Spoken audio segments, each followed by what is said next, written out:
What's going on, everybody? It's my Paul, and thank you all so much for coming back and checking out another video. And what I want to talk to you about today is Call of Duty Ghosts. Was it a bad game, or were we just playing bad players? Gameplay in the background, well, typical Call of Duty Ghost Town gameplay, really. Boring, mundane, bit shit. It is 30 plus kills though, and only take one death, which was an utter clusterfuck. To be fair, I should have been paying more attention and just, yeah. Not pretty annoyed. Let's move on from that. Right, so I have been playing Call of Duty Ghosts a little bit more recently, and you may think, well, why? Because that's a stupid fucking idea. And to be fair, I do like to defend this game, and every time I go back and play it, I do question my insanity on why I do that. But my game collection is a little bit thin at the minute. Hell, it's kind of like an Ethiopian family's ginger stepchild. I've got nothing to play, and there's nothing really out right now, which tickles my fancy. So I thought, you know what? I want to play some Call of Duty. You know, that Call of Duty feeling, it's just not going to get itself back. Black Ops 3 is nearly here. Let's go play some Call of Duty Ghosts. Fuck me.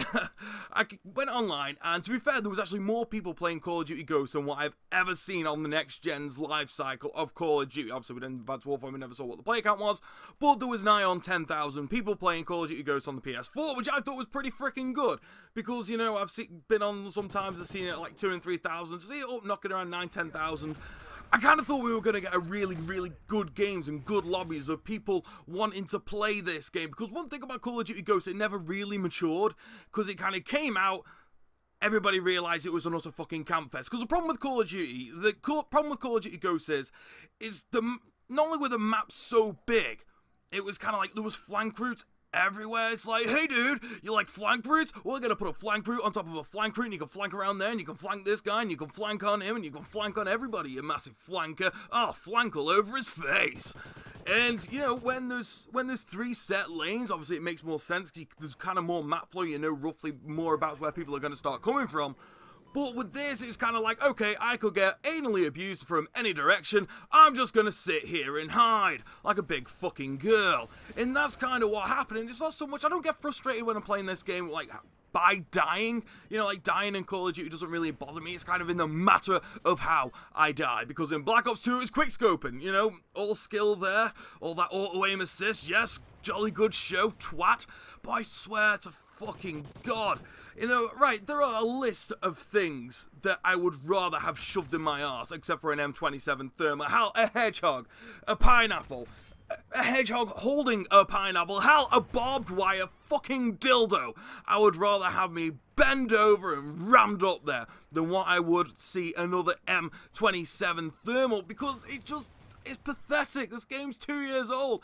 That's why I'm kind of a bit nervous for Black Ops 3, not because I don't think it's going to be a great game, it's how the people are going to act towards it. Are they going to use the movement systems that they have been given, or are they just going to hide in a corner like a little bitch? And I think, like I said, the problem with this game is it never really matured, because when this game came out, people just thought, okay, this is a game where you haven't got much health, I'm going to hide like a little bitch, because that KD ratio is going to get me all the bitches.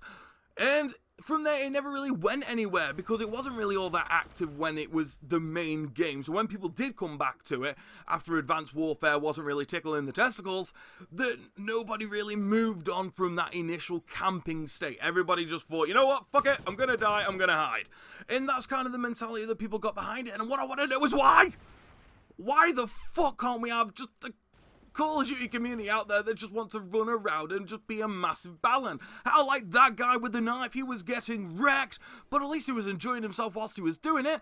You jump on this game now, it's fucking miserable, and that's the players doing. That has nothing to do with the developers, although Tina Palacios, because I always know you listen to all my videos amongst the other 10 people, but still, they could have done a lot more. At the same time, to be fair, I mean, back when this game was like, I think it was like a month after release, people were complaining about this, and they introduced a heavy duty playlist. Seems like a really good idea, and they should have put that in general rotation, but them good old window lickers at Infinity Ward didn't think to nerf the shotguns or nerf the snipers, so everybody was running around using them. Common sense completely avoided, and so they went back to what they knew, because nerfing them, that would have been crazy! Nerf the shotguns, nerf the snipers, what will FaZe think?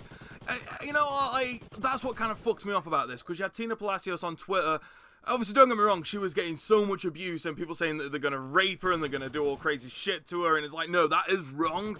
But at the same time, you know what, if you're like the face that people go to and look at you for answers, you should be doing more to a broken game than putting pictures of fucking cupcakes on Twitter. So yeah, I can understand the backlash, but what I don't get is, you know what, they wanted people to buy the DLC and they wanted people to buy the game and be enjoying it, well, alright, not enjoying it, but buy it, you know, to get more people talking about this other than Call of Duty Ghosts' shit.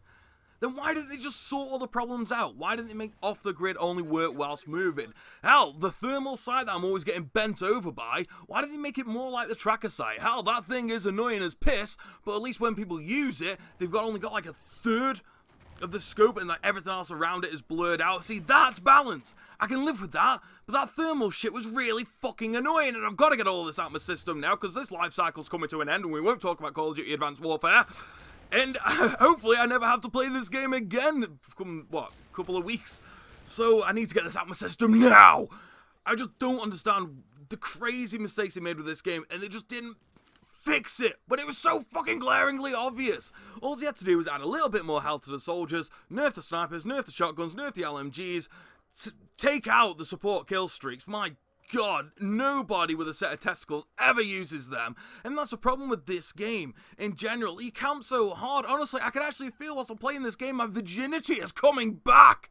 That's kind of how I feel. It's like I've got to sit in a lobby with all these fucking morons. No thank you, I'd rather teabag a bear trap.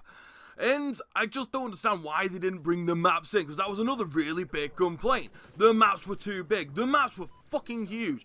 And the thing is, if they'd have split them up, they could have had more maps. Think of it like that. Instead of just having Stormfront as is with the massive condom in the middle, they could have just had it down half, just cut it straight in half. Problem solved. Stonehaven. You could have had two maps. Stonehaven Courtyard, Stonehaven Castle. Sorry if this is making too much fucking sense, but you know, Incog, why the fuck do you even appear on the thermal? Yes, we understand that you're still there, but the thermal is that fucking powerful. Surely you'd have thought, you know what, let's give him a bit of a head, let's make it a bit advantageous for running this piece of shit perk that costs 3 points, and take them completely out of the sight of the thermals. That way more people would have moved around. You wouldn't have been hiding in corners. Fucking little Timmy no thumbs. I'm gonna get my M27 thermal and I'm gonna hide in a corner and I'm gonna get me some kills. And then I'm gonna get my sniper support streak because that's cool. Mum! Come look what I'm doing, come look what I'm doing. Timmy, I wish we swallowed you. What do you mean you wish you swallowed me? Do you just hate me because I get bullied in school? I can't help it though, I wear suspenders and I talk down to people and I like One Direction. They're kind of the arseholes that I come up against, and yes, that death was fucking bullshit! But now I've got that off my chest, I feel a hell of a lot better. Like I said, gameplay at the start, you know what, if you're a Call of Duty Ghost player, then this is fucking heart-stopping adrenaline stuff. You know, this is a proper roller coaster ride, but for any other Call of Duty, this is just slow as piss. So, you know what, after 2 years of Call of Duty Ghosts, it felt good to get that off my chest. Cue the outro.